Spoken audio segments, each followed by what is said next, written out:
This hearing will come to order. Good morning, Senator Warner. Welcome. And you're going to hear a little bit from me and then from Senator Capito, our ranking member, and then I'm going to yield to you. And we'll get the show on the road. Thank you for joining us, Mark. But I call this hearing to order.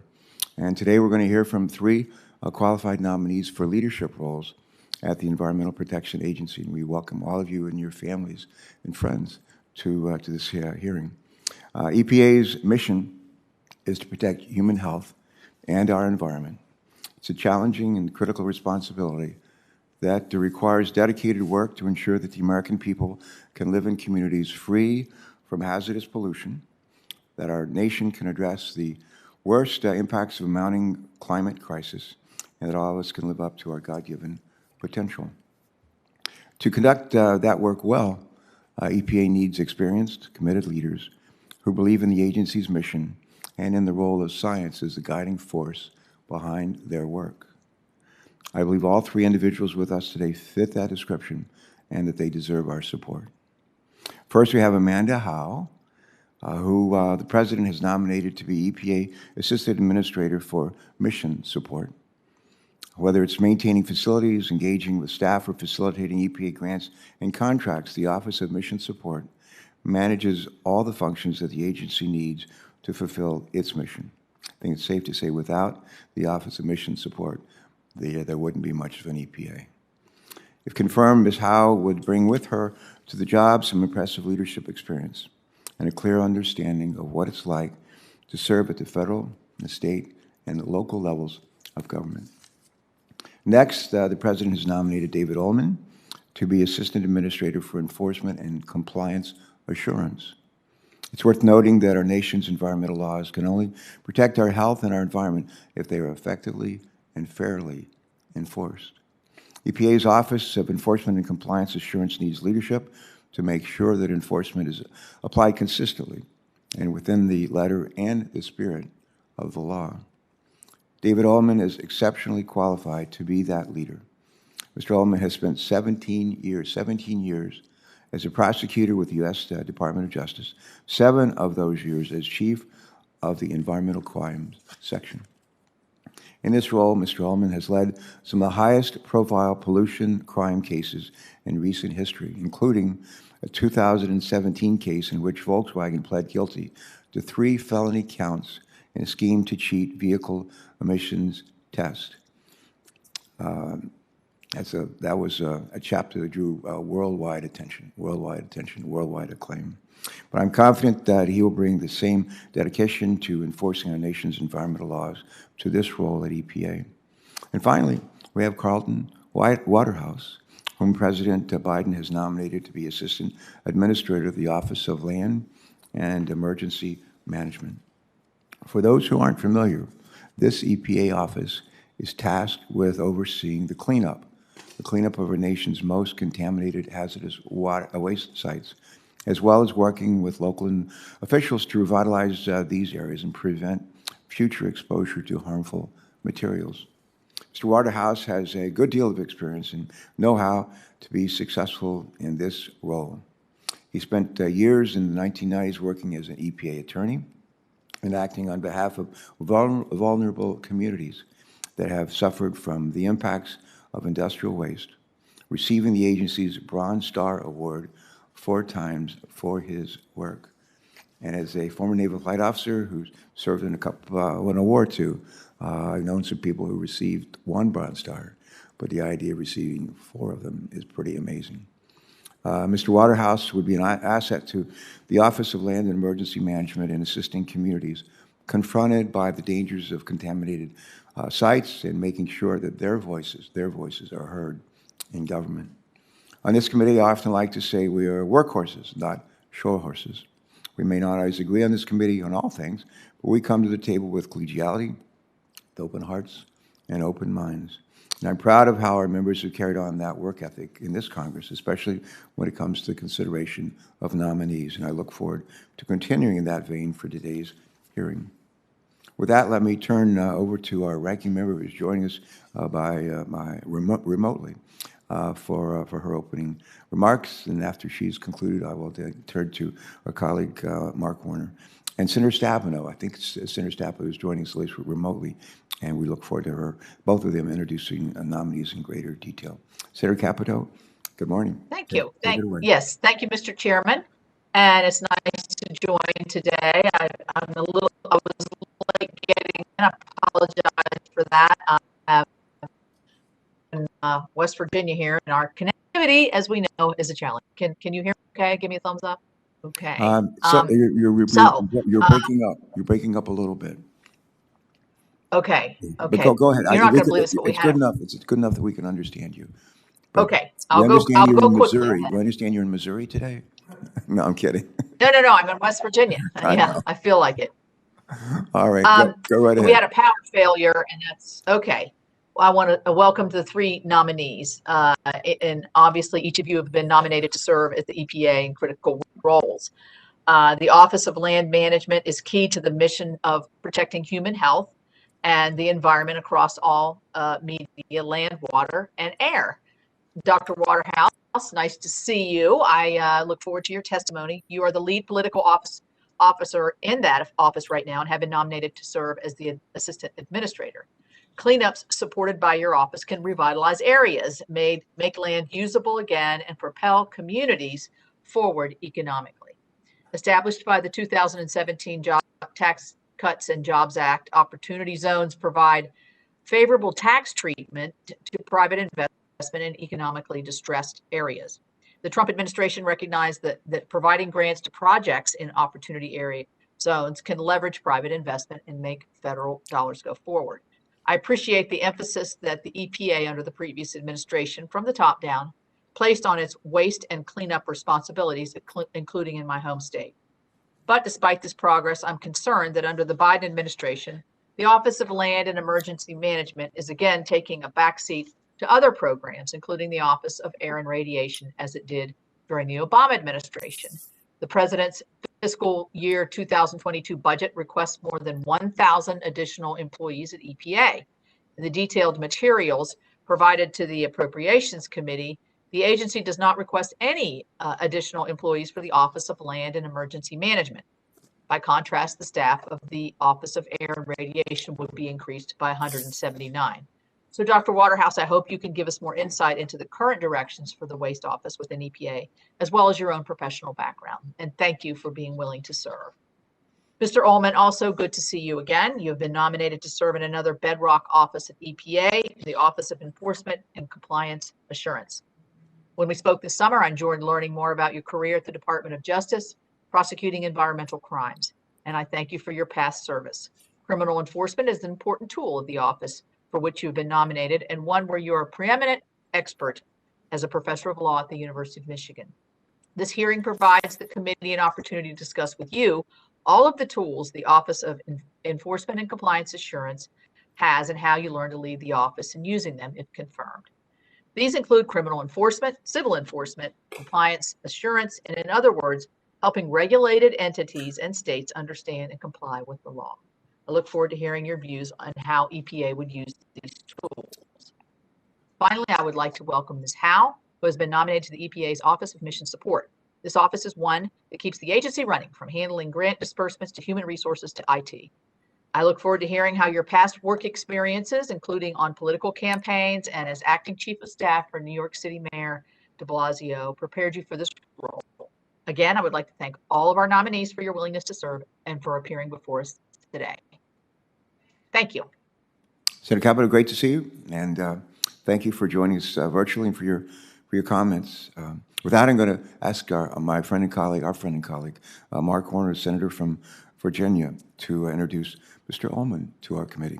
And Mark, you're now recognized. Thank you for joining us. Well, thank you, Mr. Chairman and Ranking Member Capito and anybody else that's listening remotely. I'm actually not here to introduce Professor Ullman, but I want to wholeheartedly endorse him. It seems like he's got a great background. I don't want to take that opportunity away from Senator Stabenow. And let me, before we get to the introductions, I want to... You're right. You're here to I'm here to get to do Virginians. Virginia. I got to do the Virginians. From Virginia. Well, you do those first, and then you can take the hand off from Debbie. I think I'm here to vouch for Professor Thank you. Ullman as well, but I also want to say at the outset to the panel, all the witnesses here and their family members, you don't normally get the fact where a chairman comes out and greets everybody individually, and I think that reflects kind of Tom Carper's approach to people in politics, and I'm grateful for that. And I want to thank again Senator Capito and Senator Carper for their many years of leadership on issues like broadband. Shortly, when we get the bipartisan infrastructure bill to the president's desk for signature, We're just following your lead. the quality of that broadband from Southwest Virginia or West Virginia or even rural parts of Delaware is going to improve dramatically. So very important. In addition, Professor Allman, I am here to introduce two individuals who have deep ties to the Commonwealth of Virginia. Amanda Howe, who you guys have noted, has been nominated to be the Assistant Administrator for Mission Support at the EPA, and Professor Carlton Waterhouse, who has been nominated to be Deputy Assistant Administrator for Land and Emergency Management within the Office of Land and Emergency Management. Both of these candidates, I think, would be great additions to the EPA. I'm going to talk about Amanda's professional qualifications in a moment, but I thought I'd share a personal reflection. I've known Amanda for close to 20 years. She is an immigrant.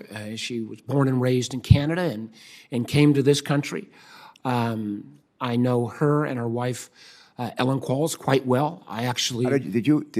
let me for the record indicate that when I became governor, I started a tradition. I got asked.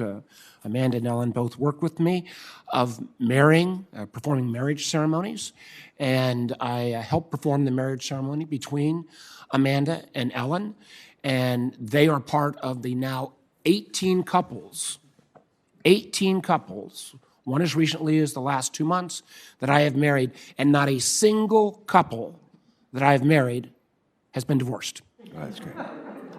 18-0. 18-0, and when you think about the marriage success rates in our country, unfortunately, hey, Senator Ernst, roughly around 50%. You may want to hang up a new I have single. been told that maybe I had to quit the Senate business and go into a little more into the marriage business. But I am, Amanda and Ellen are both dear, dear friends, and Amanda will be a great addition to the administration. She worked for me as Assistant Secretary of Commerce and Trade when I was governor of Virginia. She helped plan and execute events all around the Commonwealth in terms of economic development, in terms of new business orientation, in terms of education, investment in education. She went on to serve subsequent governors, Governor Kane, Governor McAuliffe.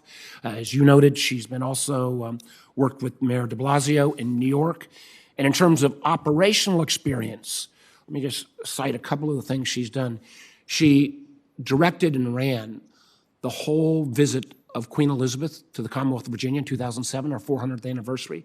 That literally took months and more than a year, but was a massive undertaking. She helped organize the first ticker tape parade in years for the women's successful soccer team in New York. She also managed Pope Francis's visit to New York. No one from an operating standpoint has more experience than Amanda Howe. She also has this huge commitment to service, to the environment. I cannot think of a person that would be better qualified, and I commend the president for acknowledging her and for nominating her. And to my colleagues on both sides of the aisle, this is somebody who brings a real professionalism to any job she takes on, and I hope she'll be favorably reviewed. Professor Waterhouse, who I just had the opportunity to actually meet today for the first time, but obviously is a very highly qualified expert on environmental law. After attending law school, Professor Waterhouse worked as an attorney at the EPA in the Office of Regional Counsel in Atlanta and the offices of General Counsel in D.C. He served as the chief counsel for the EPA earning three of the administration's most prestigious national awards. He also, you may wonder why, he has deep, deep ties to the Commonwealth. His His father worked at Langley Air Force Base as a commissary manager, and his mother worked as a civil servant at Fort Eustis. He grew up in the Newport News area, and my understanding is he may be going back there this weekend to visit relatives. So Professor Waterhouse would bring enormous experience and a critical perspective to the agency at this time, and I wholeheartedly endorse his appointment and confirmation. I would ask my colleagues to consider all three of these nominations as quickly as possible. I think they will bring a great deal of credit to the EPA during these enormous challenging times. We all may have different views at times around some components of the environment, but I don't think there's anyone, in light of the enormous weather challenges that we've seen affecting our country and the world over the last 6 months, that don't understand that climate change is here, real, and now, and we need great professionals in making sure the EPA does its job. With that, Mr. Chairman, I thank the committee for the opportunity to present these individuals, and we'll turn the floor back over to you guys. Thank you, sir. Thank you so much. When I was, Mark and I served as governor not at the same time. I was a year or two ahead of him. And when in Delaware, the governors appoint judges, nominate judges who are empowered to marry people. And the governors appoint magistrates who are empowered to marry people. The mayor of Wilmington was able to marry people. I just thought the governor was able to marry people. My first 2 years as governor, I must have married 12 or 15 couples. And it turned out I didn't have that power. And we never told them. And so they went off in life, and hopefully they're all still married. Well, I actually thought my, license as to marry people extended beyond governor. Although when I did marry people, particularly when I married him within the Commonwealth of Virginia, I did have a line that said, "And now by the power vested in me in the Commonwealth of Virginia, by me, I pronounce you husband and wife." With that, I will turn back over to the committee. Thank you, Mr. Chairman. Thank you. Thanks very much, Mark. I would add, Chairman, for the record, that's a little scary to me, but I'm just, I mean, I really have a lot of respect for Senator Warner, but I'm just, that's good. I hope all these people are doing well. I would add as a quick PS to my story, never let about marrying people as governor, never let the truth get in the way of a good story. So there you go. All right, I understand that we have a colleague in Michigan who might be ready to introduce some folks. Debbie Stabas. Debbie, are you on? Well, good morning, Mr. Chairman Welcome. and ranking member. And I have to tell you, I just want to reinforce for our nominees that you are in the right committee, EPW committee, not the marriage committee. So we're really good at constituent service. Right. Well, Senator Stabenow, thanks for joining us. I understand you're going to introduce Mr. Ullman to us this morning. And we welcome him. Go right ahead. And I strongly support all three of all the nominees in front of the committee today. But it really is my honor today to introduce the current director of the Environmental Law and Policy Program at the University of Michigan Law School, as well as we know the nominee for Assistant Administrator for Environment and Compliance Assurance at EPA, Dr. David Allman. Mr. Allman is a renowned expert on environmental law, Mr. Chairman, as you indicated. He's a leading authority on criminal enforcement of U.S. environmental laws and highly regarded as an advocate for environmental stewardship. In fact, the Michigan League for Conservation Voters has so fittingly named him a conservation hero. And prior to his tenure at the University of Michigan, Mr. Ullman spent 17 years as a federal prosecutor, including 7 years as the chief of environmental crime section at Department of Justice. In that role, he earned a reputation for prosecuting polluters aggressively and fairly, a legacy he's surely going to continue in this new position if he is confirmed. I certainly hope he is. He's received numerous awards for precedent-setting prosecutions throughout his career, including the very first environmental justice criminal trial. Though I know he will be sorely missed at the University of Michigan, Mr. Allman is a great fit to lead EPA's efforts to ensure the proper and fair enforcement of our nation's environmental laws. And I look forward to strongly supporting his nomination. Thank you, Mr. Chairman. Thank you very much, Senator Stowe. Are you a Spartan, Michigan State I Spartan? am a Spartan, which means that this endorsement of Mr. Ullman actually my twice. So, since I went to the rival school, but my son went to University of Michigan, and so that counts. So, Well, the chairman of the committee is an Ohio State graduate, so, but we'll set That's all too that bad. aside. We'll set actually, too bad. I never say the Ohio State University, so I say OH. All right. Well, I think that's it for the introductions, and thanks to everybody for joining us, and we'll look forward to seeing you next week. First up, among our witnesses to speak on our own behalf is Ms. Howe. And Ms. Howe, if you'll just come up to the table, take your seats. Senator Warner was complaining to me that, with tongue in cheek, that the chairs out there are very low, and he asked if we did that purposely so that we would appear to be larger than life, and our witnesses would be smaller than life. But actually, we all have the same chairs. All right, Amanda Howe. How are you? Good. Good, thanks.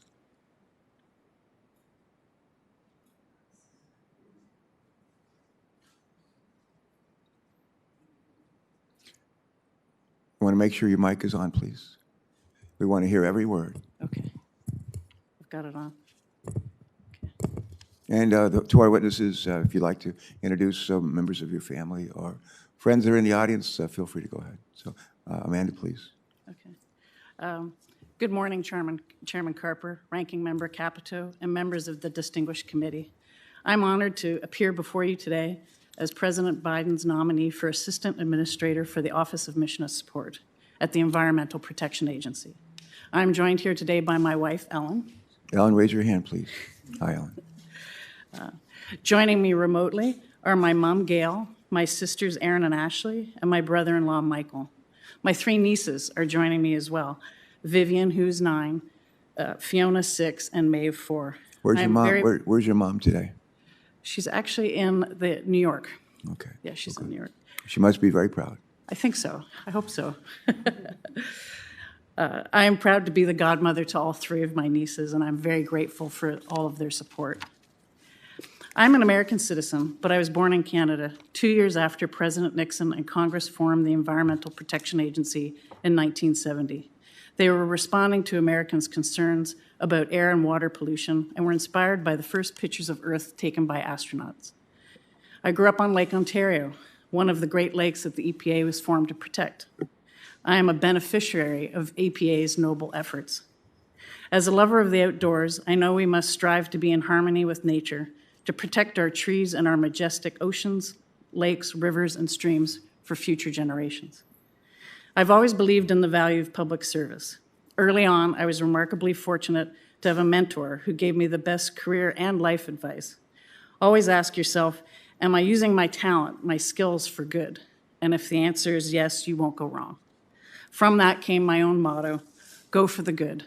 And I bring that spirit to everything I do. My first job in the States 20 years ago was working on Mark Warner's campaign for governor in Virginia. I was impressed with how he appealed to both Republicans and Democrats. I was impressed that he found a way to make progress in a divided state government. I've spent every year since working on behalf of the American people in several capacities across local and state government. I served newly elected Governor Warner as Assistant Secretary of Commerce and Trade. As Assistant Secretary, I worked closely with the 16 agencies to advance a bipartisan agenda that delivered for all Virginians. Later, I was honored to serve Governor Tim Kaine as the Executive Director of Virginia's Royal Welcome in 2007. We built a team to coordinate the 2-day official visit of Her Majesty Queen Elizabeth II and the Duke of Edinburgh, Prince Philip. I went from state agency work to coordination with Buckingham Palace, the British Embassy, Scotland Yard, the FBI, and the Secret Service. and gained an appreciation for the operation of large-scale, world-class events and organizations. My work with Governor Kane led to working at the Democratic National Committee as Chief Operating Officer for 3 years, and later as Deputy Chief of Staff and then Acting Chief of Staff to the Mayor of New York City.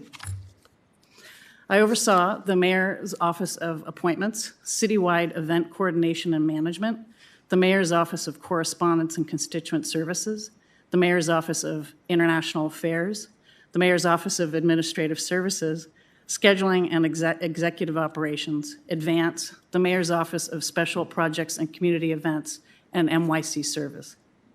In New York, I was grateful to see firsthand the impressive and incredible dedication of city workers rising to meet every challenge to improve people's daily lives. As Chief Operating Officer for now Vice President Harris's presidential campaign in Baltimore in 2019, I oversaw a wide range of departments such as human resources, facilities management, state operations, travel, cyber and physical security, vetting, legal and administrative services, and daily operations. I've also worked in the nonprofit sector as senior advisor to the president of Everytown for Gun Safety, an organization working to end gun violence in America, and as vice president of the American Council on Renewable Energy. There I helped lead WIREC, the Washington International Renewable Energy Conference, hosted by the U.S. State Department of President George W. Bush. Each of these roles is different, but shares a common thread, a focus on transparency, collaboration, logistics, and operational know-how. I was drawn to the U.S. government and in public service because the American dream isn't an individual dream. It is a collective dream that envisions a better future through mutual understanding of our shared challenges, hopes, and aspirations. If confirmed, I look forward to working with and supporting the incredibly talented and dedicated EPA career staff. There is no higher mission than to protect the health and safety of our people and our environment, our two most precious resources. Thank you again, Chairman Carper, Ranking Member Capito, and distinguished members of the committee for the opportunity to be with you today. I look forward to your questions. Thanks very much for your comments and that statement. And now we're going to hear from Mr. Ullman. Mr. Ullman, would you please proceed? Thank you.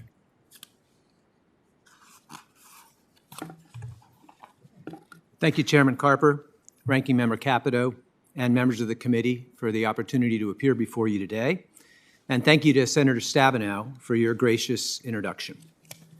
I'm honored and grateful that President Biden has nominated me to serve as an assistant administrator for the United States Environmental Protection Agency. I'd like to thank my wife, Virginia Murphy, who's Virginia, would you raise your hand, please? There you go. Thank you. Virginia has been steadfast in her support of what she terms my quest to return to public service. Our daughter, Megan, could not join us today. How old is Megan? Megan is 36 and is the mother of our two granddaughters, Adelaide and Sophia. And they're watching from Maine. But I'm delighted that our son Graham, our daughter Emily, and Emily's partner Jake are all here. Will the three of you raise your hands, please? Okay, thank you. As you know, the challenges involved in public service are visited most often upon family members. I'm grateful to each of them. I'd also like to introduce my mom, Ruth Ullman, and my stepfather, Craig Matthews. Would you raise your hands, please? Great to see you guys. I know I know you must be proud. I'm delighted that they can be here too. My father is no longer alive, but he would be so proud of me today. His family fled Nazi Germany and immigrated to the United States in 1938, a generation after my mother's family fled persecution in Russia. Their sacrifices and this country made my accomplishments possible. Just before he became president, John F. Kennedy said, "For of those to whom much is given, much is required." I repeat those words to my students on the first day of law school because I believe all of us have an obligation to help those who are less fortunate and to do what we can to help make the world a better place. I strive to remain always true to those values. I devoted my career to seeking justice for communities exposed to harmful pollution and ensuring that all Americans can breathe clean air and drink clean water. Our nation's environmental laws provide exceptional tools for improving the lives of hardworking Americans and meeting our obligations as stewards of the environment for future generations.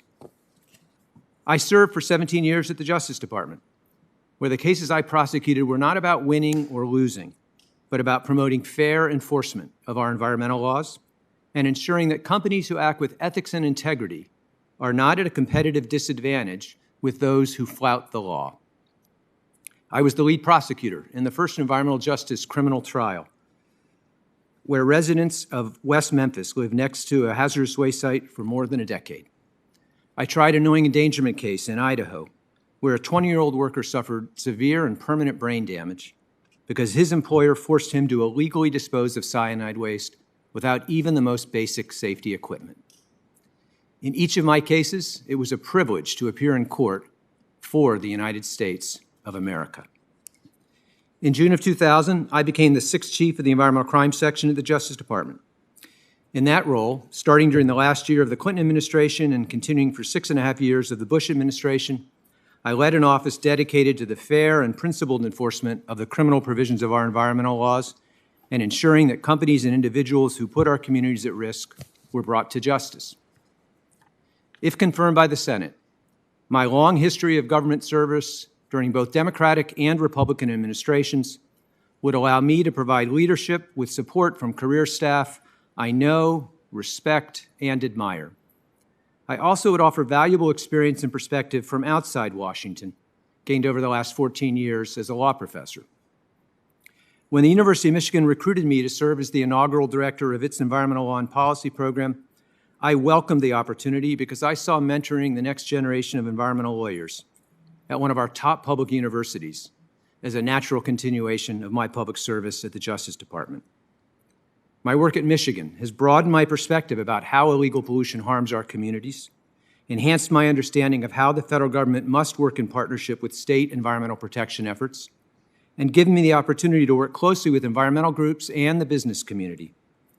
If confirmed, I'll continue listening to those varied perspectives and promote partnerships across the federal government and with outside stakeholders. I still believe that protecting our environment is an area where we can find common ground, as we have in the past. We should highlight the efforts of companies that promote ethics, integrity, and environmental stewardship, while holding accountable companies who break the law and expose our communities to harm. I hope to provide the broad-based, open-minded, and experienced leadership needed to ensure the effectiveness of the environmental laws passed by Congress and promote a sustainable future for our children and grandchildren. Thank you again for the opportunity to appear before you today. I look forward to answering your questions. Mr. Ullman, thank you very much. Thank you for all of your service. And now we're going to hear from Carlton Waterhouse. And Mr. Waterhouse, you may begin when you are ready. Feel free to introduce. I know you have a couple of people from your family here, and feel free to introduce them if you wish. Thank you. Thank you so much, Senator. Thank you, Chairman Carper, Ranking Member Capito, and members of the committee. I'm grateful for your time and honored to appear before you this morning. I want to thank Senator Warner for his kind introduction. I want to thank President Biden for nominating me for this position. I want to thank my father and mother and grandmother for their support and encouragement through the years. And I especially want to thank my wonderful wife, Courtney, who's here with me today. And I'm blessed to have her at my side. Wife of 4 months. Wife of 4 months, that's right. First 4 months are the toughest, so hang in there, Courtney. Thank you, Senator. I also want to thank my pastor and church family who are praying for me. And I want to acknowledge those who are here with me today. In addition to Courtney, I have my 2 amazing children, Nia and Joshua. Nia, would you raise your hand? Okay. Joshua? Okay. Welcome. My father and mother were unable to make the trip to join us, unfortunately, but they're watching on television along with my brother and sister and my 106-year-old grandmother. Did you say 106? 106. What is her secret for living that long? She never owned a car. I'm going to sell my car tomorrow. That's amazing. I tell people, when I meet people who are like 82 or whatever, I'll say, I hope when I'm 82, I know who I am and where I am. 106, that's just amazing. And she's very spry. She's a spry 106. You may be with us for a while. I've dedicated my life to raising my voice for people whose needs go unheard.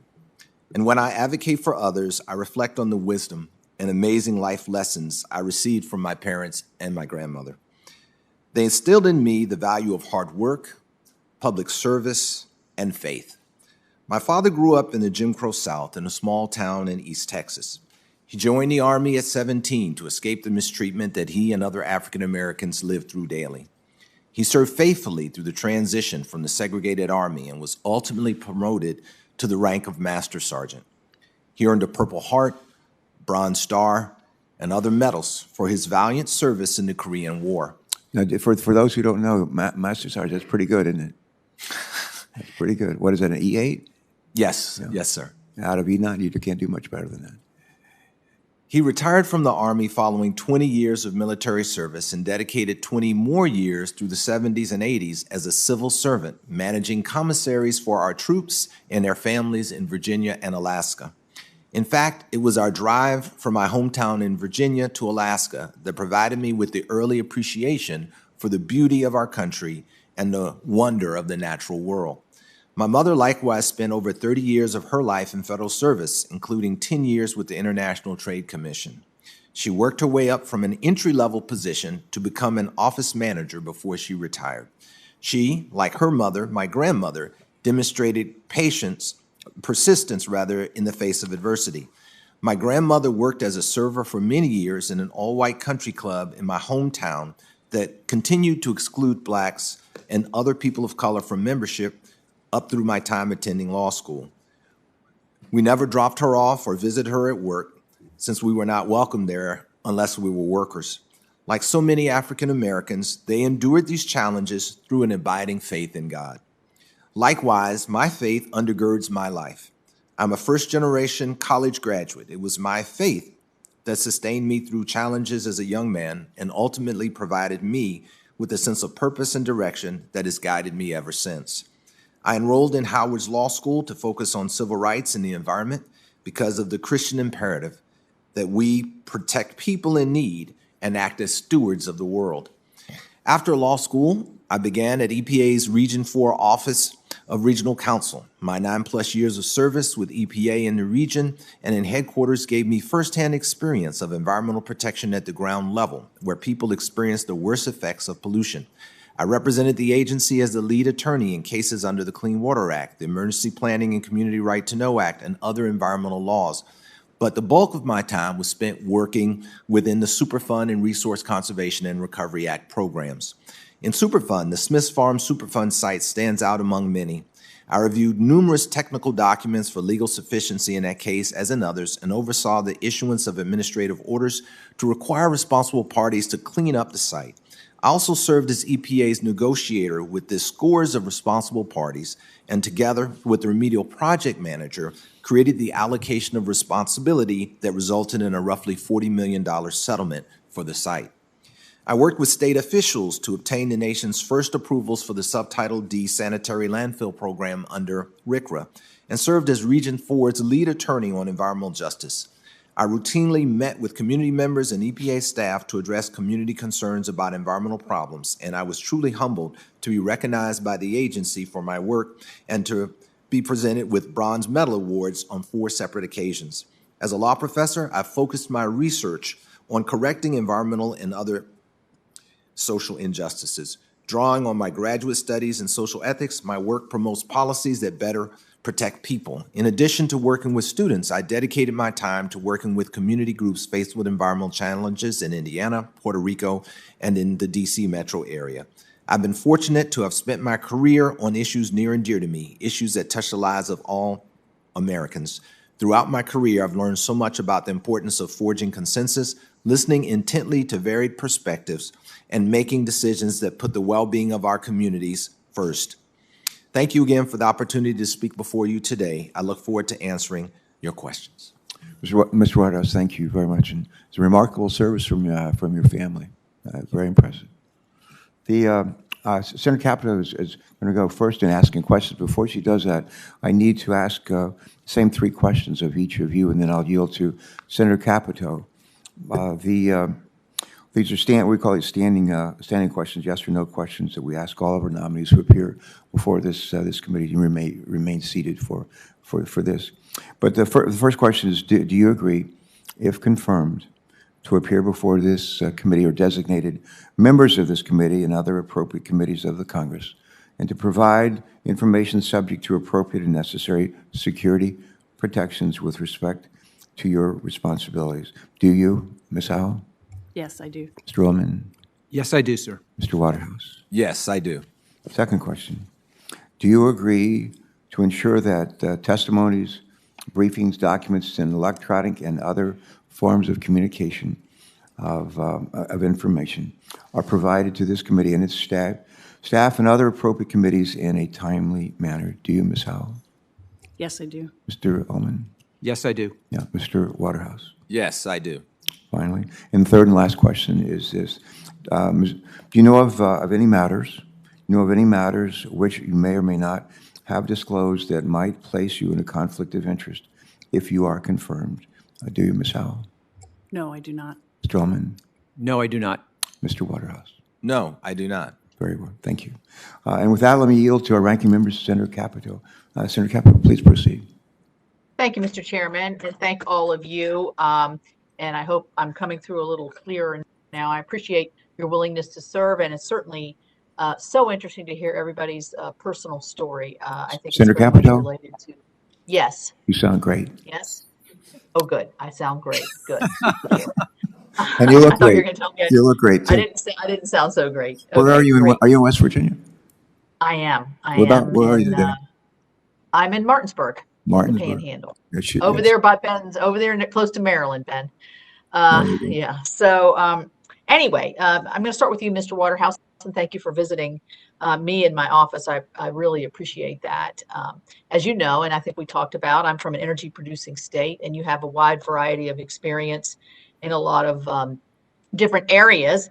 And as you would imagine, my staff and others have looked through your Twitter feed, and we have a couple questions. I have a couple questions, and one is a tweet that you tweeted in 2015 when you said, "The ugly truth about energy is the ends don't justify the means," and then you hashtagged a bunch of things, one of which was resist capitalism.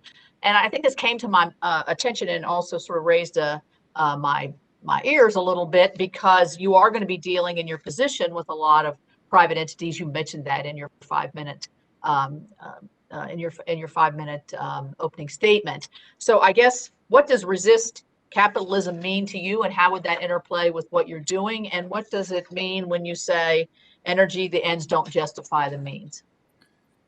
Well, thank you so much for the question, Senator. Sure. To be honest, I don't recall that tweet. I'm not very active on Twitter, and I'm not familiar with the tweet you're referring to. Okay. What about the resist capitalism? Apparently you were using that hashtag quite a bit. I don't know. Is that in the context of something that I might not be aware of, or is that just in general, or how does that interplay with what you would be facing at EPA with the private sector? I think it would have been in some context, Senator, that has to date for several years. As I said, I'm not really active on Twitter, and I'm not sure what it was referencing. But I can say this, Senator, that I recognize the value of capitalism as a way of making sure that goods and services are made available to people. And I think reasonable and responsible regulation allows us to make sure that people can be safe and protected in the environment and in their daily lives. Okay, thank you. Mr. Allman, you and I talked. I appreciate the conversation. And in your statement, you talked a lot about finding common ground with exposure for clean air and clean water. And I think that is absolutely the mission, not only of EPA, but of all of us who are on this committee and in the Senate in general. Let me ask you, you had written a paper about an environmental agenda for the Obama administration that advocated for a clean energy standard. This is very topical right now, and a carbon tax. It also excluded any kind of carbon capture or anything nuclear or other kinds of energy that would count towards a clean energy standard. How do you think those opinions would play into this position as enforcement and compliance chief of that area? Well, thank you for the question, Senator.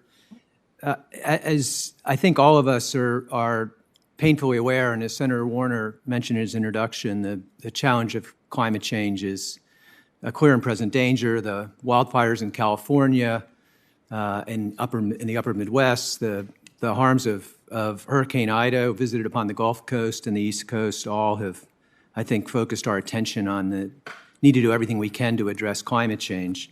If I'm confirmed for this role, I obviously won't have a role in deciding what the policy should be. That's for Congress to decide. And what I hope to do is everything we can in my office to help companies comply with the laws that Congress passes and any regulations that EPA passes to address climate change, and to bring appropriate enforcement actions against anybody who violates those laws. Yeah, I mean, I guess what I'm trying to get to, and I think you and I might have talked about this a little bit on the phone, is sometimes, but you've sort of dispelled this in terms of the fairness and your track record in general, certainly over at the DOJ, in terms of certain biases as you're moving towards trying to enforce certain regulatory. But we can make those judgments later. Ms. Ullman, I wanted to ask you one question. Ms. Howe, I'm sorry. I mentioned in my opening statement that you'd had high-level roles in electoral politics, and I think you fleshed this out a little bit in your opening statement, but if we could just get a little bit more on making that shift from a political position into a federal agency in a managerial sense of environmental policies. What attracts you to that? Thank you, Senator, for the question. I think both in political campaigns and in different levels of government, I've managed large and complex challenges, so there's some similarity there. I think that I've always considered myself a public servant, and I can think of no better place to spend my time and use my skills than the Environmental Protection Agency. Protecting the American people and the environment for future generations is of utmost importance to me. Well, certainly one of the areas that is going to be a big challenge for whoever has your position is this desire by the administration and the EPA administrator to hire, if not hundreds, at least 1,000 new people. That is going to present a huge challenge, and from a managerial perspective as well. So I appreciate all three of you coming. And Mr. Chairman, thank you for letting me question early. I don't know that I can stay on the whole time, but I appreciate it. Thank you. Good. Stay with us for as long as you can. And give my best to my native state, please. I think Senator Padilla may or may not be on. He's going to try to join us, but Senator Padilla, are you on the line? If not, Senator Cardin. Senator Cardin, my Delmarva. Mr. Chairman, first, Delmarva let me buddy. tell you, I think this format seems to work best. You're in an unusually good mood today, so let me preempt your question. I'm in Baltimore, getting ready for the next 36 hours to be with my family in a very solemn day of Yom Kippur. So we appreciate the majority leader giving us this opportunity to get back to our home states. And I first want to just thank all three of our nominees. You have incredible backgrounds, and thank you for your willingness to serve our country. Professor Allman, I would like to start with you, if I might. My committee members, my fellow committee members are not going to be surprised that I'm going to talk a little bit about the Chesapeake Bay. But enforcement and compliance is critically important to the Chesapeake Bay partnership that we have with the different stakeholders, the local governments, the state governments, and the private sector stakeholders.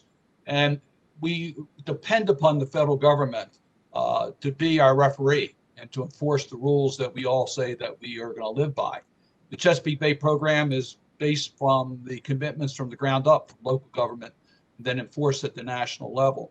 So I would like to at least get your commitment to work with all the stakeholders in regards to compliance and enforcement, recognizing how critically important it is but the uniqueness of the Chesapeake Bay program in that it is a program that is strongly supported by all the stakeholders and requires the type of open communication with the federal enforcement authorities to make sure that the spirit of the Chesapeake Bay program is very much forwarded by the federal partner. Are you familiar with the Chesapeake Bay program, and can I get your assurances that you're going to be working with the local stakeholders to make sure that the federal partnership is strong? Well, thank you for the question, Senator, and I hope you have an easy fast. I am familiar with the Chesapeake Bay program and your terrific leadership addressing the challenges facing the Bay.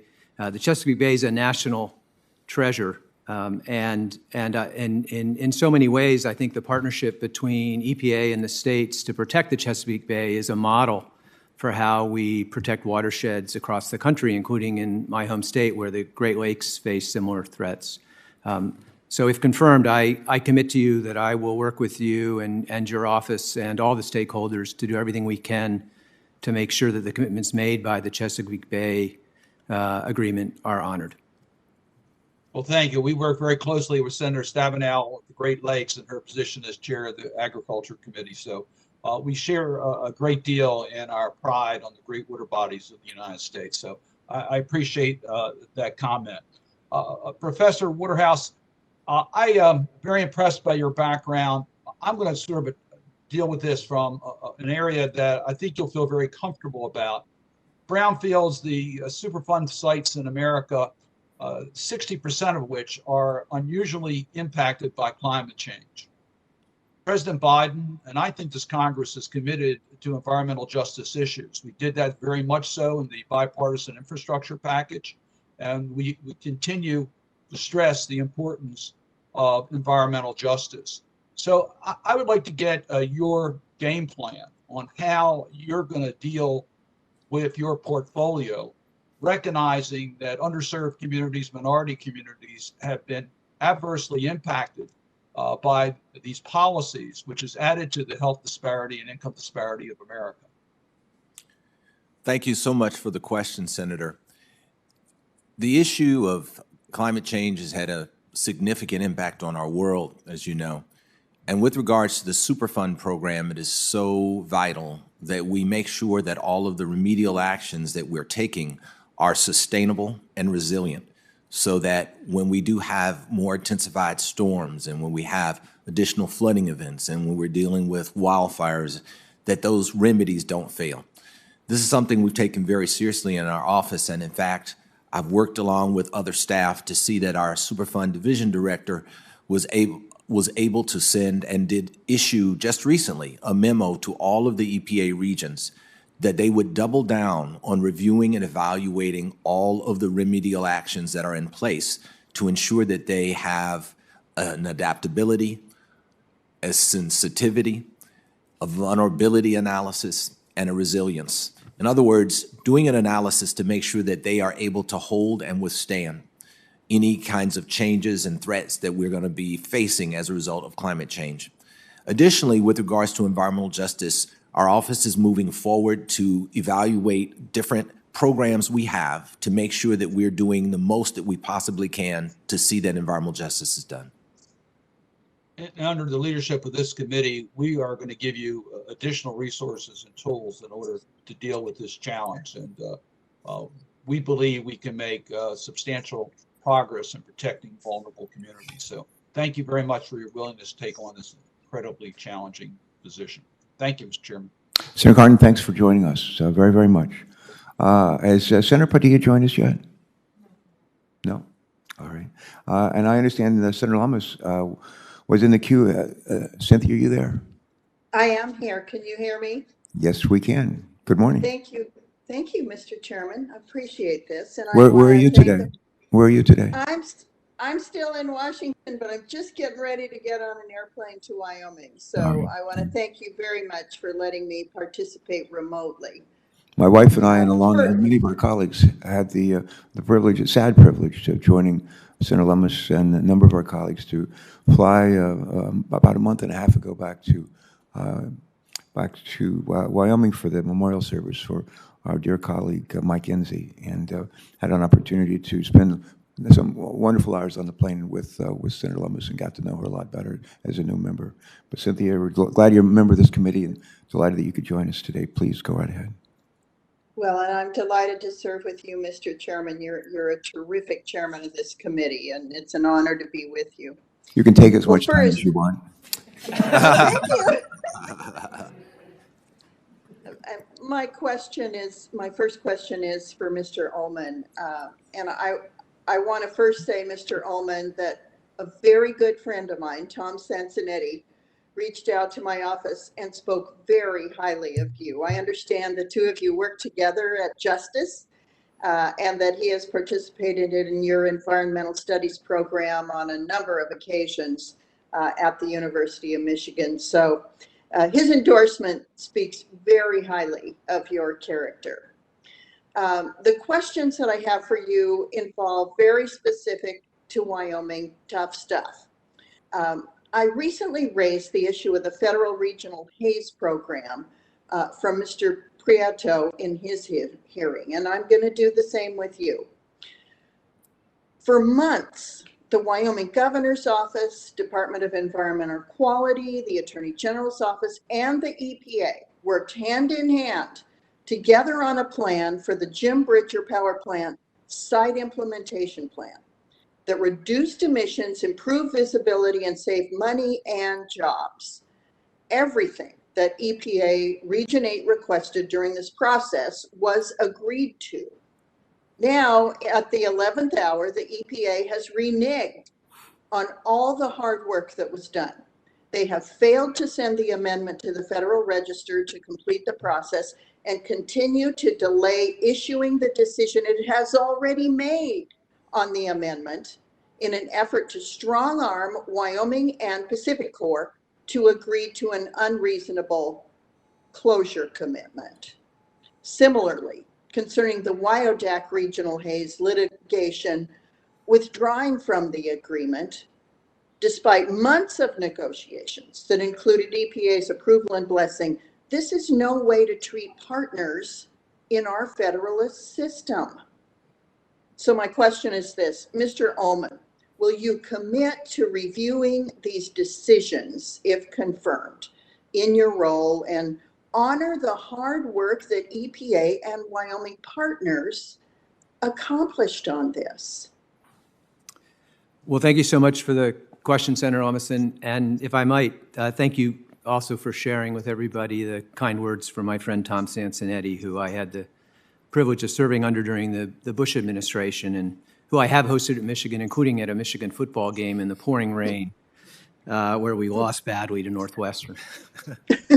He's not asked yet to attend an Ohio State game, Senator Carper, but I fear we might lose badly if that were the case too.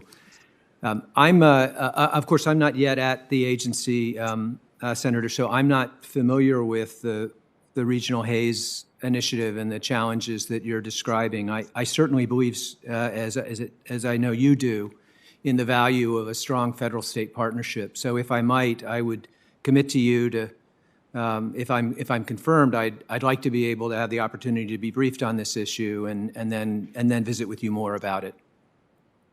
Well, I'll look forward to that conversation, and I appreciate your willingness to entertain it because it has been a tremendous amount of hard work on behalf of our state, and to have it just diminished at the 11th hour was extremely discouraging, to say the least. And this question is for Mr. Ullman and Mr. Carlton. The White House Environmental Justice Advisory Council recently released a series of recommendations stating that federal support for technologies like carbon capture, utilization, and storage should not be considered beneficial for environmental justice communities. Do you agree with this finding? And do you believe that CCUS has a role in emission reduction efforts? Yeah. Mr. Allman, would you go first and then followed by Mr. Waterhouse, please? Thank you, Senator, and thank you, Senator, for this question as well. I would say, if I might, about environmental justice that we've made great progress in the United States addressing so many of our environmental challenges over the last 40 to 50 years.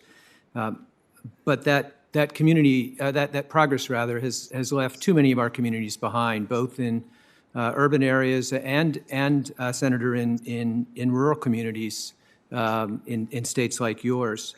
And it's been a particular challenge for people of color and for socioeconomically disadvantaged communities. So I'm, again, not at the agency yet, haven't been briefed on the issues that you're raising, but I would just say that if confirmed, I want very much to do my part to help work with the states to make environmental justice a reality and ensure clean air and safe water for all Americans. Mr. Waterhouse? Thank you so much for the question, Senator. I can't say that I'm familiar with that recommendation.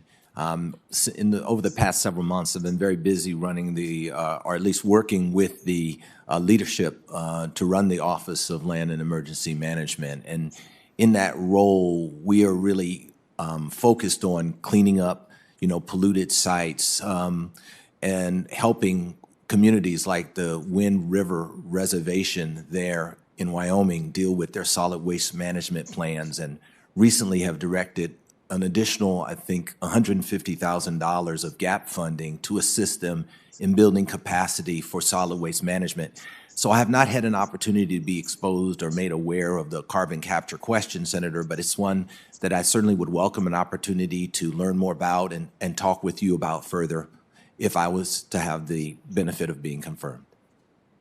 Thank you, Mr. Waterhouse. I believe I referred to you as Mr. Carlton. That, of course, is your first name. But I am grateful for your responses, your willingness to consider these positions. I was pleased by your remarks about your work with RCRA. I live right next to a refinery. And so the advantages provided to citizens by the existence of RCRA and its enforcement are something that I have deeply appreciated over the years.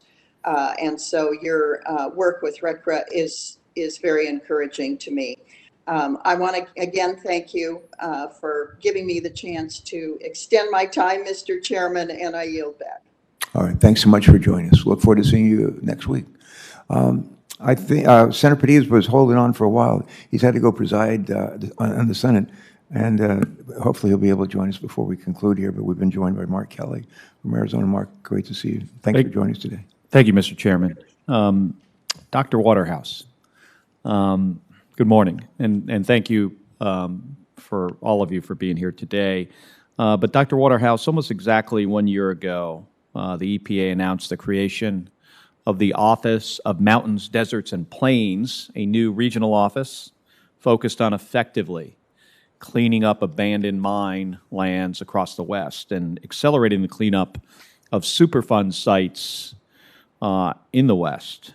As you may know, I believe EPA must be doing more to clean up the more than 500 abandoned uranium mines on the Navajo Nation. Like tribal leaders, I'm concerned that these sites fail to compete well. They don't compete well for annual Superfund appropriations funding, and that red tape and delays have caused significant delays in cleaning up these contaminated sites. It's a big problem. I mean, over 500 abandoned uranium mines. So, Dr. Waterhouse, what can you share about the work that the new Office of Mountains, Deserts, and Plains has done over the past year? And, if confirmed, what role do you hope the office will continue to play in prioritizing Western Superfund cleanup sites in the coming years? Good morning, and thank you so much for your question, Senator.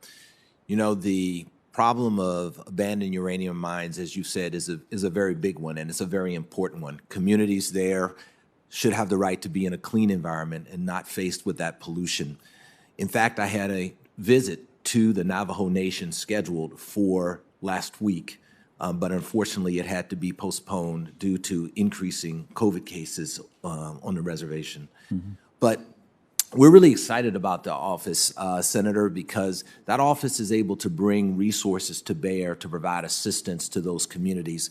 It brings technological and innovation resources to figure out how do we manage the massive volume of waste that we have there, And so they're looking for innovative solutions for cleanup. It also is helping us coordinate with our tribal partners, with our federal family members, with local resources, and across the regions.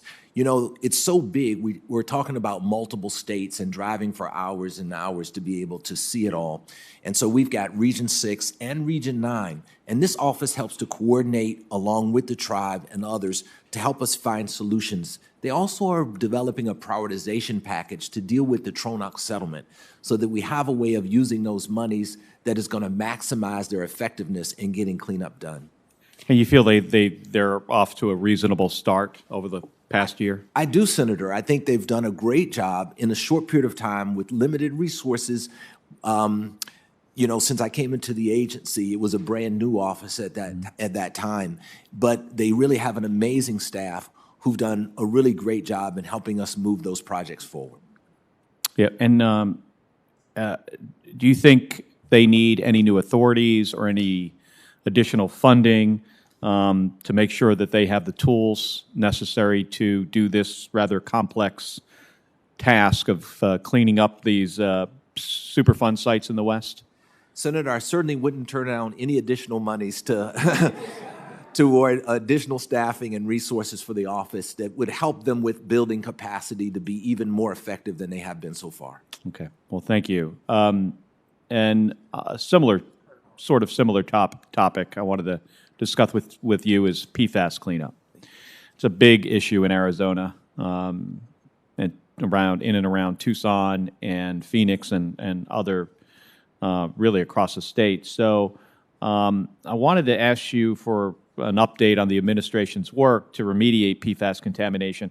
As you know, after a number of delays, in January, EPA began the process of regulating PFOA and PFOS under the Superfund program. And this is incredibly important to us because several of our aquifers, which are sources of drinking water, have growing plumes of PFAS contamination. Yet, because EPA has not established cleanup standards yet for these PFAS chemicals, it has fallen on the state and local governments to fund efforts to clean up PFAS contamination. That's why I fought to ensure that the Infrastructure Investment and Jobs Act included $10 billion to fund PFAS cleanup efforts. But while significant, this funding will not go far enough in the long term to clean up this problem. So what updates can you share with us today about the administration's commitment to remediate PFAS contaminants through the Superfund process? Thank you so much for that question, Senator. You know, PFAS is such an important issue. These chemicals have such a long lifespan and such dangerous toxicological impacts.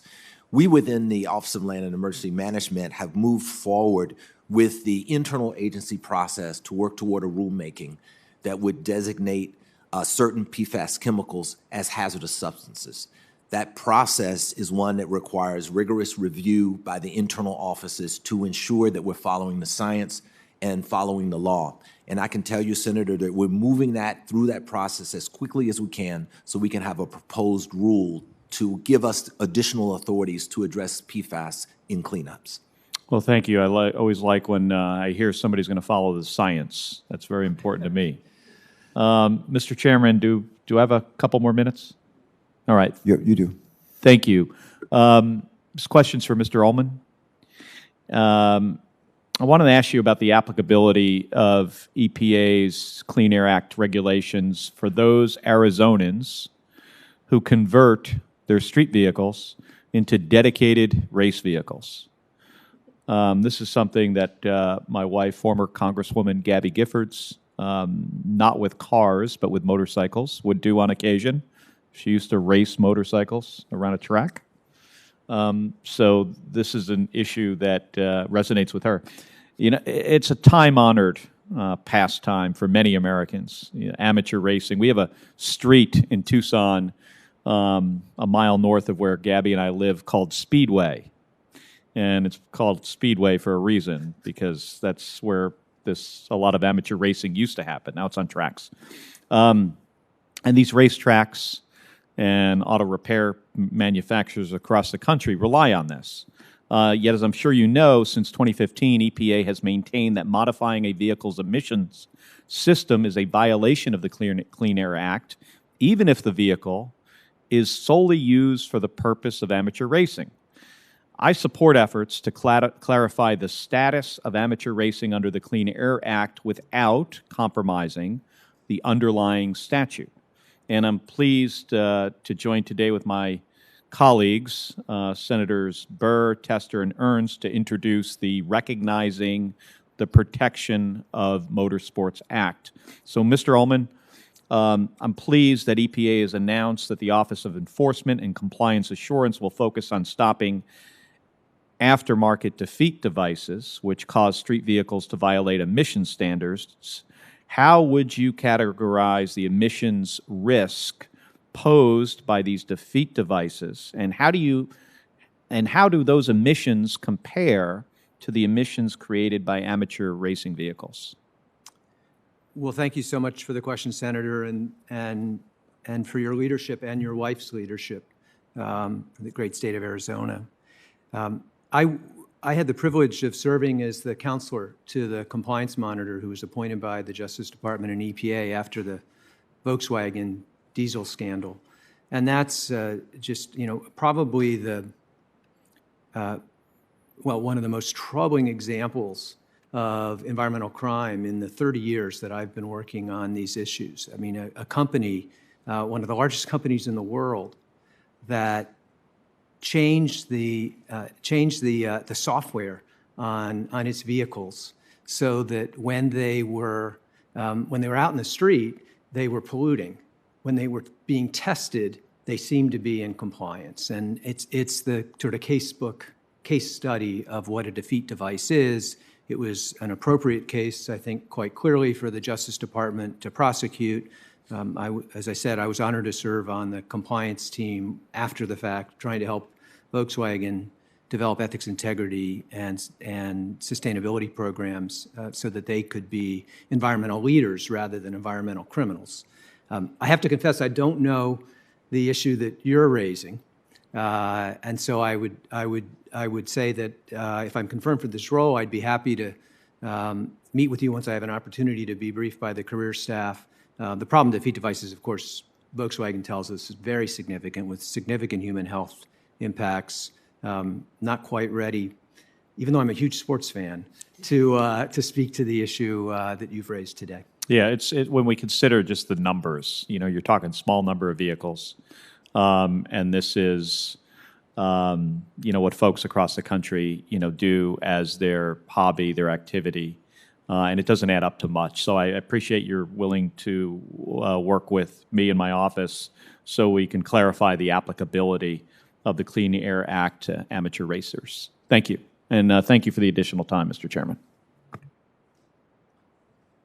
I've had the privilege of knowing Mark's wife, I think, probably longer than he's known her. When I don't think we ever served in the Congress together, but I huge admirer, and not surprised to hear that she's got a motorcycle. Tell her I said, "You go, girl." All right, let me just to telegraph a pitch here, if I could. I'm going to ask each of you some questions. And then at the end of the question, if we're not joined by any other of our colleagues, Senator Padilla may join us. He's presiding right now. He's going to try to join us. But right at the end, I'll give you each about maybe not another minute to answer a question that you wish had been asked, but was not. So keep that in mind. And I'm going to start off by, if I could, Ms. Howe, a question of you relating to the company you've been keeping with former governors like Mark Warner and Tim Kaine. And the question would be, what are some things that you learned from each of them about leadership that might be helpful for you if confirmed for this position? Thank you, Senator, for the question. You're welcome. They're both so different. I think what I learned most from Senator Warner and Governor Warner when I worked with him was his attention to detail, while also having the big vision at the same time. And we were in Richmond at the time. It was a divided state government, and so he asked all of us to make sure we're building good relationships. And so I learned from him early on how important it was to have common ground with our Republican colleagues. When we came in, he was the first Democrat that was elected in Virginia in something like 18 years or something. And I think a lot of agencies weren't sure how we were going to be as a Democratic administration. And so I learned early on the importance of building good relationships and finding common ground. From Governor Kane, I think what I appreciate so much about him is that his kindness that comes through is a strength. You can really feel that in all of his work. And so I took away from him that you can approach every challenge with openness and kindness and transparency. Yeah, but those are great qualities and traits. Well, you picked two good mentors, and my sister and I had the privilege of we were born in a coal mining town in West Virginia, Beckley, and grew up in Danville, Virginia, which place you're probably familiar with, right on Route 58. If you drive out Route 58 from Norfolk toward Bristol, you go past Danville, Virginia, you bisect my old paper route, where twice a day I would deliver the Danville newspapers as a kid. When I was in the 7th grade, I had my paper out in the 7th grade, but I remember my 7th grade class from Coates Elementary School in Danville. We took a road trip together, about 75 of us, and we went to Williamsburg, went to Jamestown, and we went to Richmond, Virginia. And we were in Richmond, off of our buses. We had our water pistols with us. It was May. And we were armed for whatever trouble we could get into. And we ended up in the Capitol complex, and we followed a sign that said, Governor's Office, right to the Governor's Office. Right to the Governor's Office. 75 armed 7th graders from Coates Elementary School.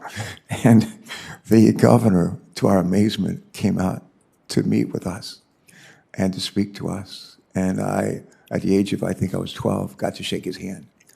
And he said to you, young man, what would you like to be when you grow up? And I said, I would like to be governor of not Delaware, I said governor of Virginia. And he said, well, I'm governor of Virginia. You'll have to find another state. And I did. And I did. It worked out well for both of us. Question, if I could, for Mr. Whitehouse.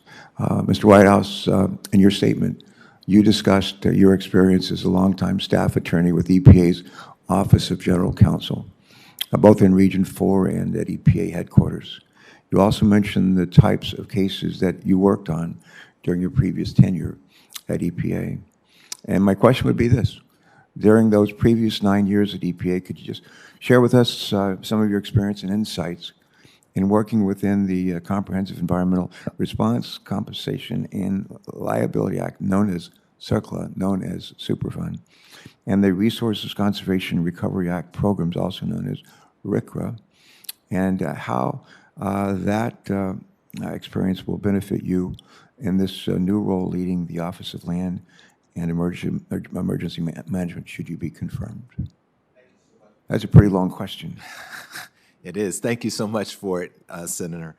I'll start off by saying that when I was in the Region 4 office, I was fortunate to be in a multimedia division of the office that allowed me to work in multiple statutes, including the Clean Water Act, the Clean Air Act. But my home was really dealing with RCRA and CERCLA, and particularly CERCLA. And the thing that stands out for me in my CERCLA work and all the different Superfund cases I worked on was my ability to go out to sites and meet with members of the community. That was transformative because those community members transformed this abstract idea of law practice into a very real experience of how do we protect these people on the ground from the problems that they're facing right now. And the concerns that you see on people's faces because of PCBs or TCEs or dioxin or lead made it really, I'd have to say for me, more than just a job. It was a commitment to try to help these people get this pollution away from them so they didn't have to worry about their children going outside and playing or being able to garden without getting their vegetables contaminated. And I also learned in that time that the work we do at the agency for us is about what EPA does. But for the community, it's about what the government does and whether or not the government is there for them when they're in the greatest point of need. And for me, that's the priority that I bring to my work in Ullman, is to make sure that we as a government can stand behind these communities that are in need, provide them with the things they can't do for themselves. They can't clean up 50-year-old factories that have pollutants all over the place, and they can't clean up groundwater aquifers. This is our responsibility, Senator, and it's caused me to make it one that is a commitment that I'm dedicated to. Well, you're saying that they can't clean up, and you gave a couple of examples. It's ordinary citizens can't clean up. Lincoln was once asked, what is the role of government? And he responded, to do for the people what they cannot do for themselves, to your point. Thank you, Senator. Mr. Ullman, you ready? Okay. Question with respect to experience with environmental crimes. You certainly have some of that. As I mentioned earlier in my introduction, you have, I think, 17 years. 17 years? 17 years, yes, sir. Years of experience as a prosecutor within the Department of Justice, including 7 years as chief of the Environmental Crimes Section, where you oversaw a number of important prosecutions against individuals and against organizations that violated the laws that protect our nation's environment and public health. My question is, what, in your extensive experience in prosecuting environmental crimes, did you learn that can help EPA's Office of Enforcement in both more effectively identifying and addressing violations of environmental protection laws, as well as preventing violations before they occur? Well, thank you so much for the question, Senator.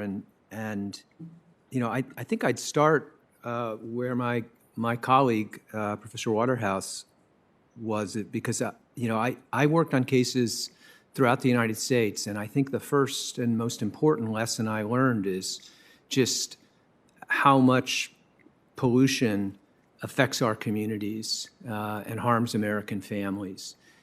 I mentioned in my opening statement a case I prosecuted in West Memphis, which was the first environmental justice criminal trial in the United States. And in that case, my witnesses, our best witnesses really, were the neighbors who lived across the street from this hazardous waste site for more than a decade. And they testified that they couldn't go out on their porches at night because the fumes were so bad. I also mentioned the case I prosecuted in Idaho, where workers for years were subject to just horrendous working conditions at a fertilizer manufacturer until one day he sent his workers into a tank that had contained cyanide waste, and a 20-year-old man in his first job out of high school collapsed inside that tank, suffered severe and permanent brain damage, and when the owner of the facility was asked if there was anything, what was in the tank, he said nothing that's harmful.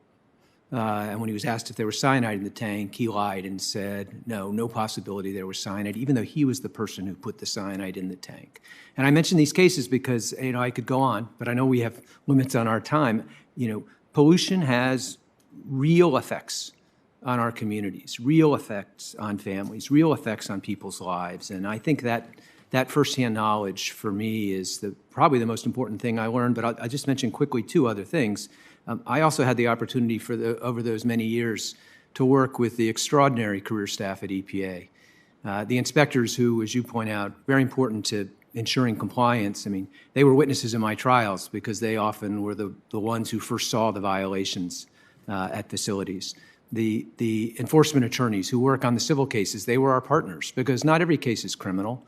And in fact, the majority of cases aren't criminal. The majority of cases are civil or administrative. And so I just developed a very deep appreciation for the career staff at EPA. If confirmed, I'd be honored to work alongside them. And then the last thing I'd say is I'm not new to this area.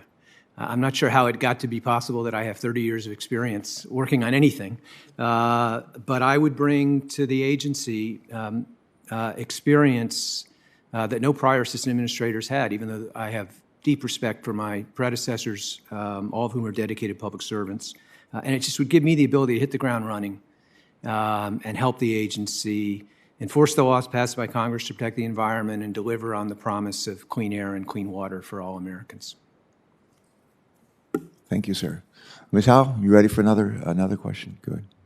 As you know, for most workers in this country of ours, the COVID pandemic has been very difficult, both at home and at work and in between. Staying on top of work while also keeping ourselves and our families safe continues to be very challenging for most workers and for even folks that aren't working. If you are confirmed as Assistant Administrator for Mission Support, you're going to be responsible for, among other things, for managing the workforce conditions of EPA's employees. And my question is, how will you bring back EPA's workforce to their workplace safely in the context of a pandemic? Thank you, Senator, for that question.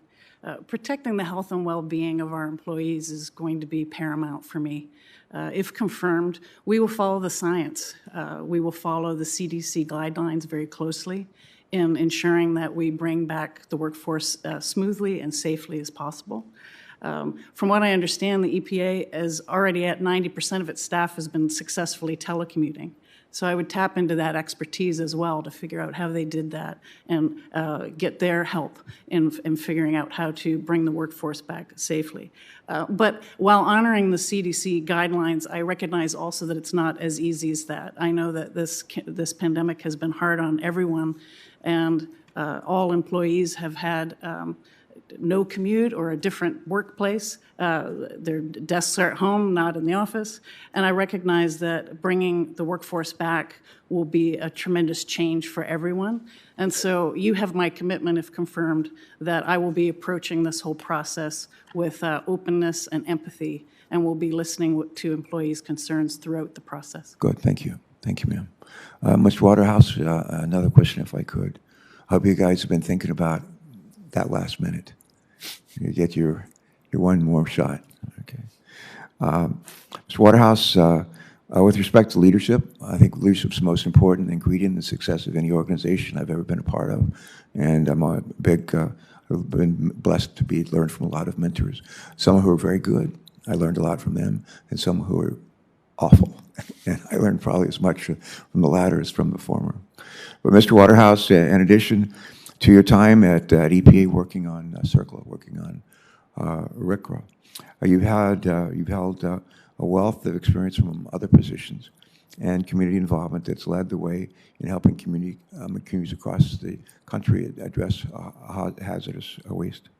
My question, how will your firsthand experience working within these critically important environmental statutes, as well as your experience working with communities that are affected by hazardous waste pollution, how will they inform your leadership of the Office of Land and Emergency Management?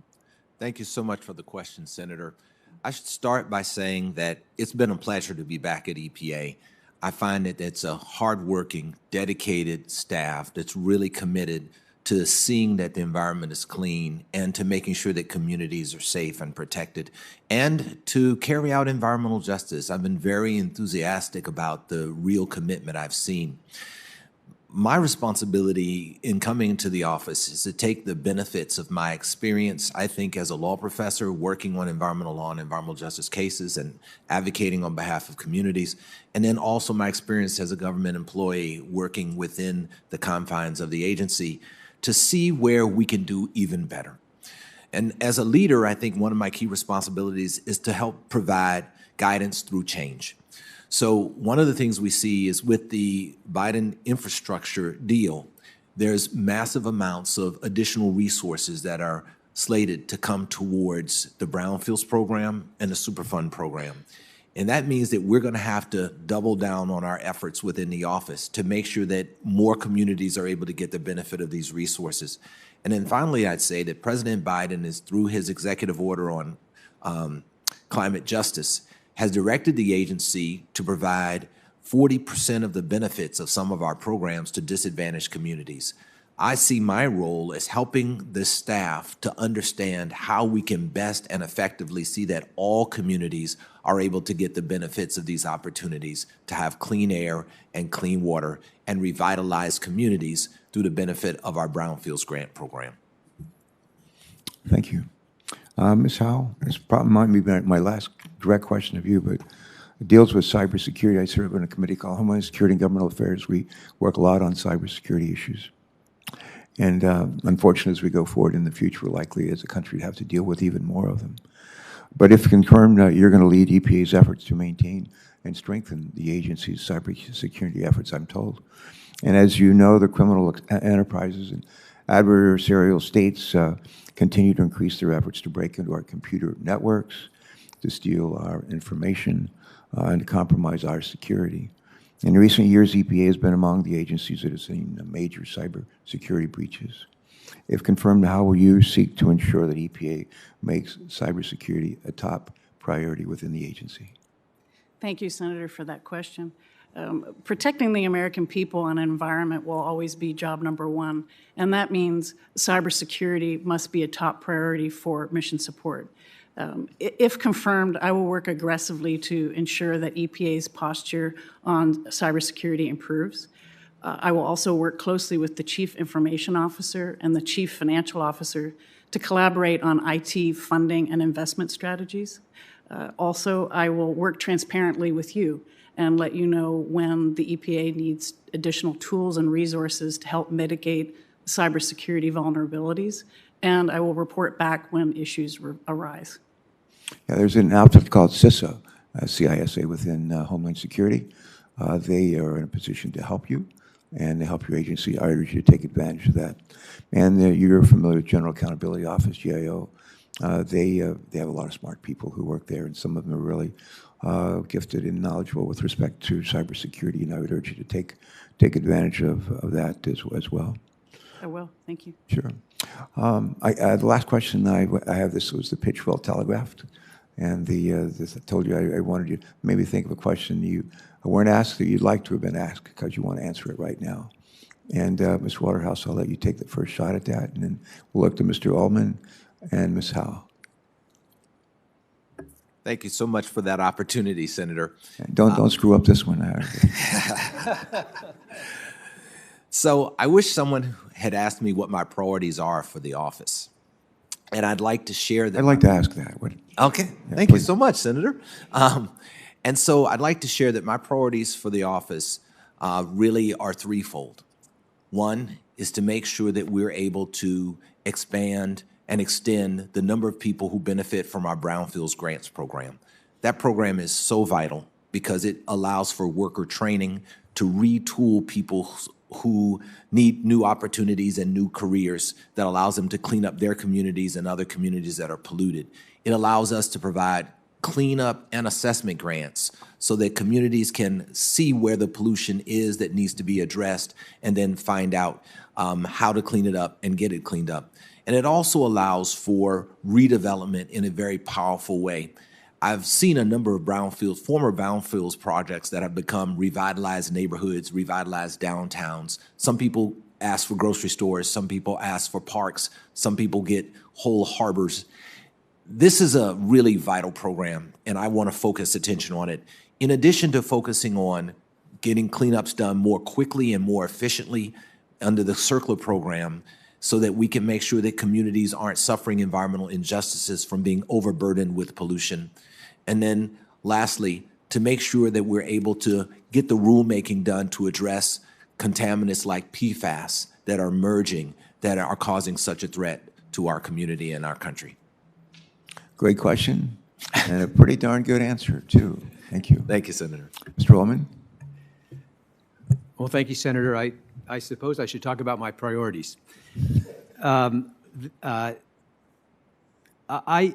like to just mention three priorities. Okay. There's a long list at EPA, a lot of challenges facing our nation and the world, and EPA seems to be at the center of so many of them.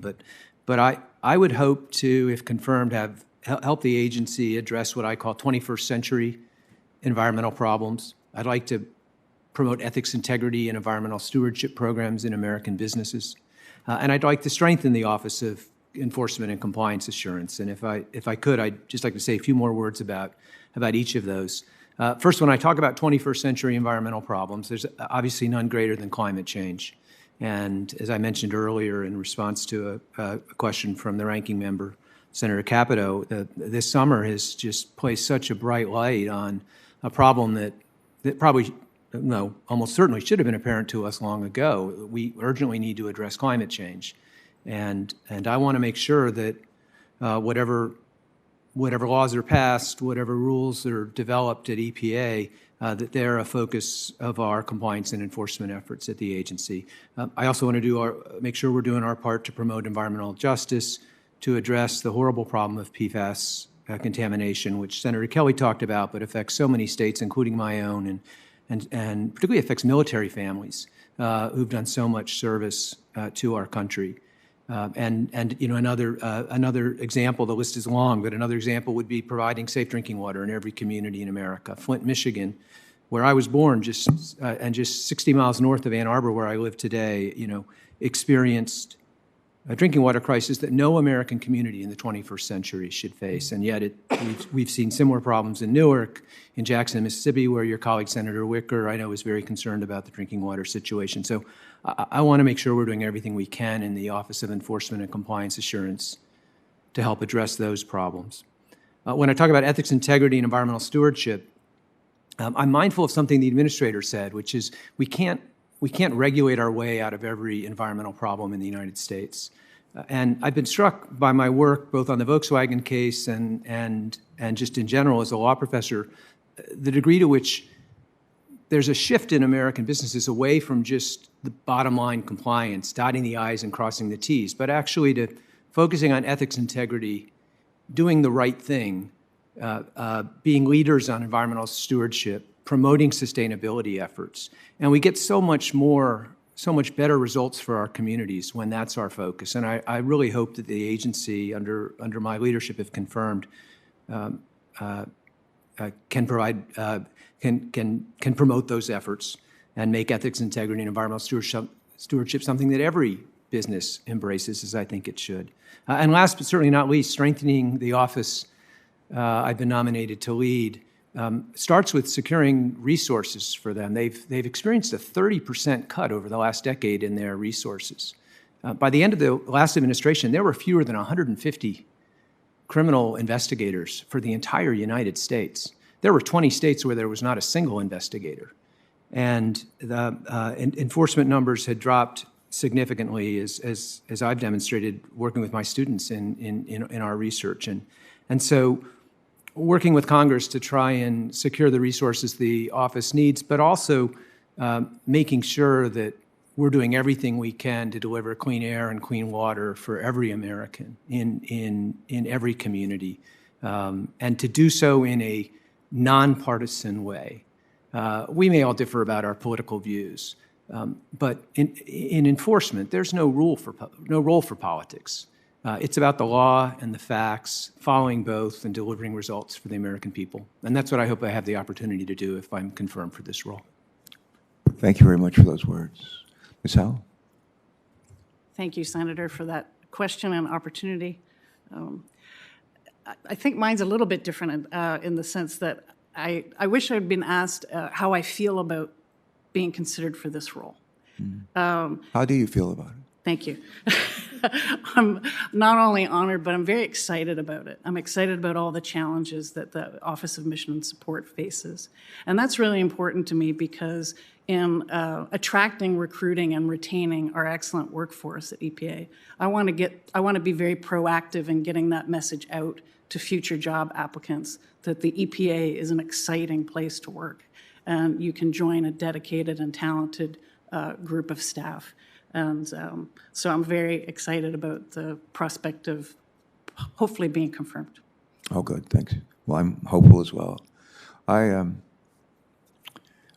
couple of points in closing. One, I use the term shared responsibility a lot. And the federal government has responsibilities. I mentioned Lincoln earlier. What is the role of the government to do for people what they cannot do for themselves? But we have whether it's replacing lead pipes or the issue might be cleaning up Superfund sites, there's a shared responsibility here. The federal government has a considerable responsibility, but not the only.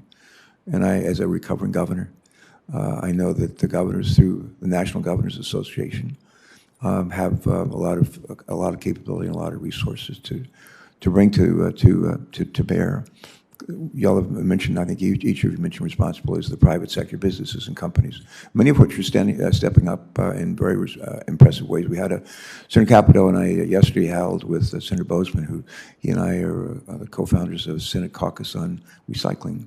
And we held a roundtable yesterday, which about 6 or 7 of the leading businesses in our countries, some of which are pretty well known, some not so well known, who are doing remarkable things in the recycling arena. And so that I find that encouraging. We all need to do more, but I was encouraged by what we learned yesterday. Staff have heard me quote Albert Einstein too often, but Einstein, among other things, said, "In adversity lies opportunity." And those words have guided me throughout my life. I look at adversity and I say, I see the opportunity. Well, let's put together a great team of men and women. Let's get some resources. Let's go to work and collaborate and address a particular issue. Yesterday I started my day. Used to jump on a train in Wilmington and head south and come to work. I used to be on the Amtrak board, and when I was a little boy, I took my first train ride with my grandfather in Beaver, West Virginia. He was a fireman on I think it was a B&O railroad, and he took my sister and I for a ride with him, which was patently against the law, I'm sure.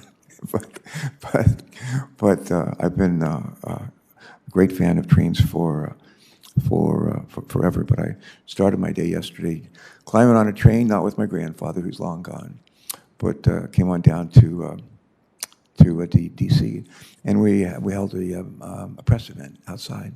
We held it with the American Lung Association, and the focus was on reducing one of maybe the top source of carbon emissions in our country, and that is our mobile sources, our cars, trucks, and vans, and our buses, including our school buses, which put out a lot of diesel exhaust and a lot of greenhouse gas pollution.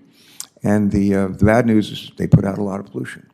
The good news is there are ways to clean it up, and we have the science and the technology to do that.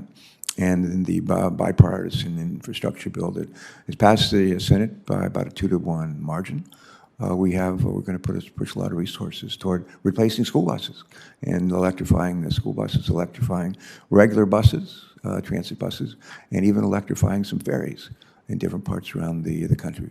And in doing that, we're going to improve air quality. We're going to address climate change, and we're going to put a ton of people to work and jobs that need to be done and can be done. One of you mentioned challenges, and I think mentioned drinking water, and one of you also said no challenge is greater than climate change, and I certainly agree. I said to President-elect Joe Biden that the pandemic, the COVID pandemic that we've been going through, is not something that should be dividing us, it should unite us. I think the same is true of climate change, something that should unite us, not divide us. And our country is greatly in need of pulling together and unifying. And we need leaders who understand that and demonstrate by their own behavior and their own leadership those kind of unifying skills. So if you're confirmed, I'm hopeful and I'm encouraged today that those are some of the skills that you will bring to bear.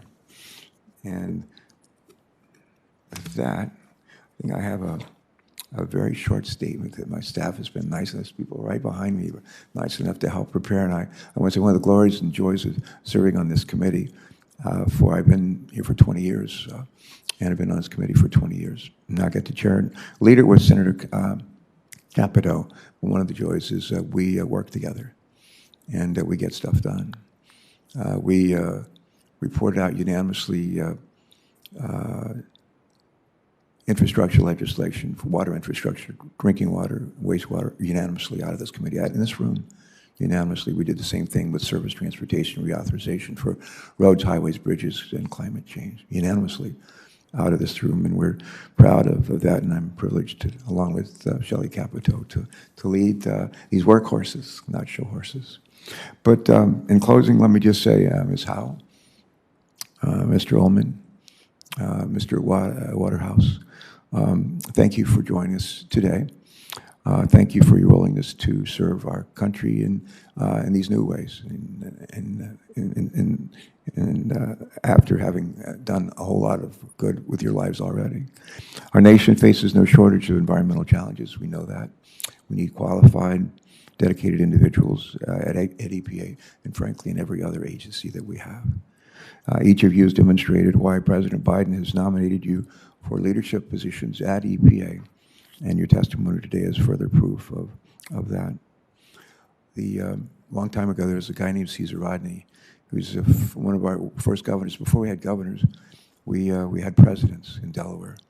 And a couple of days before July 4th, he rode his horse all the way from Dover, Delaware, to Philadelphia, and in order to cast a tie-breaking vote in favor of the Declaration of Independence. And the Declaration of Independence penned by, Caesar Rodney was a slave owner. The Declaration of Independence was written by, that he was going up to riding his horse to ratify. It was written by a slave owner, Thomas Jefferson, and who, as I recall, freed his slaves maybe before he died, I think. But reading through the Declaration of Independence, the one of the words that I find most compelling and most memorable are these: life, liberty, and the pursuit of happiness. Life, liberty, and the pursuit of happiness. It's hard to have life, liberty, and pursuit of happiness if we don't have clean air, clean water, and just a safe environment in which to live, to raise our families. Tough to have that. And so this is, not many people think, they read the Declaration of Independence and say, oh, that's where EPA fits in. Well, it does. There it does. It's a message and a lesson that's been, goes to almost how many years old? 245 or so. And so you're part of the, your agency will be part of the structure, the fabric of our country, our country's history. So good luck as we go forward. We look forward to working to try to get you confirmed. And I think we've made a good start. You've made a good start today. And I want to thank our colleagues who joined us in person and remotely. And look forward to seeing my colleagues. I look forward to seeing all of you again later, like next week, when we're back in session. Thank you very much, and God bless us. Hearing is adjourned. Thank you.